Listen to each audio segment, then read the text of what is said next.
if you ask what is digitization all about, it's not about automating something or installing a software. That is not digitization. Digitization at its core is understanding that technology is so mature and doesn't cost so much anymore as it used to be, that you can use it to redefine your business model, that you can leverage it to do something that nobody else is able to do.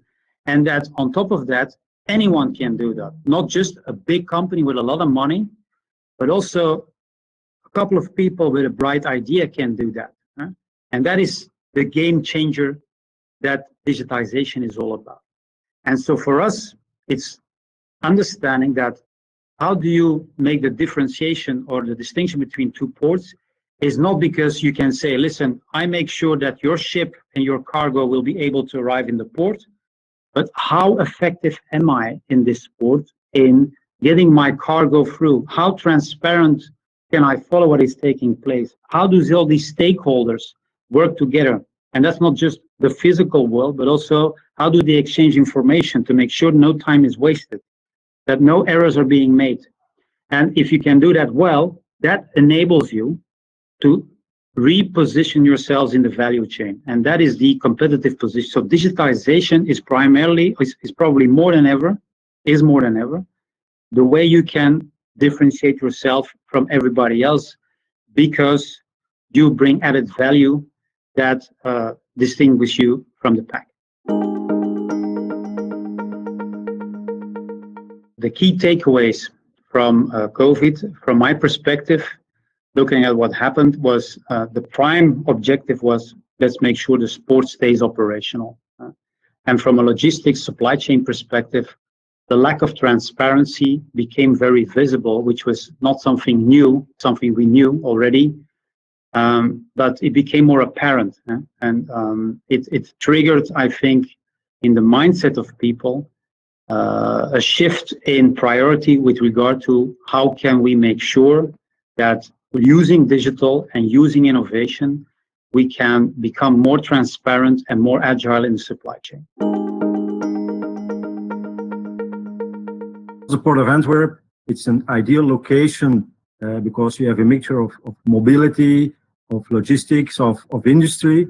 And that's why the port was an ideal place, and especially the Port of Antwerp as an institution was a very good partner to start this reflection and to see how we can use 5G in a port environment. The collaboration started because we, as part of our digital roadmap and vision, we understood that 5G would be a key enabler from a technology infrastructure perspective. We have a sort of an open innovation group of companies, and a key element from the beginning in the good functioning of this team was trust. So from day one, we asked them to be as open as possible, with also the understanding that what was said and what would be communicated externally would always be validated by them. Now, this was also very important because it enables us to do different use cases with each of the partners. The digital transformation of the supply chain will be able to reduce a lot of risk because, first of all, it will create transparency. The big challenge in the global supply chain is that it still runs on technologies from the 90s and is very scattered in its information flow. So the information flow doesn't follow at the same pace as the physical flow.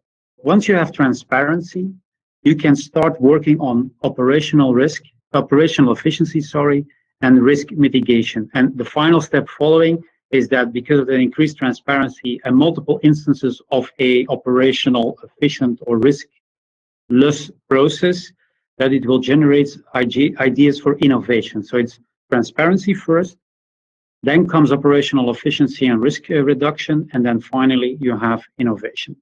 And that is really desperately needed because a recent study from Gartner again made clear that 48% of all the initiatives in supply chain are aiming for transparency.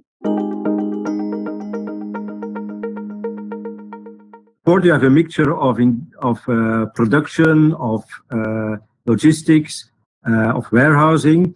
And 5G has, I would say, the feature that it can enable a lot of different applications in these different worlds, because it enables you to connect from a distance, from a mobility standpoint. You can provide a high, I would say, high quality, high performing data connection with a low latency and with a huge capacity. And that is typically something you need in an industrial environment, because of course, you need a secure and reliable network. Orange Business Services.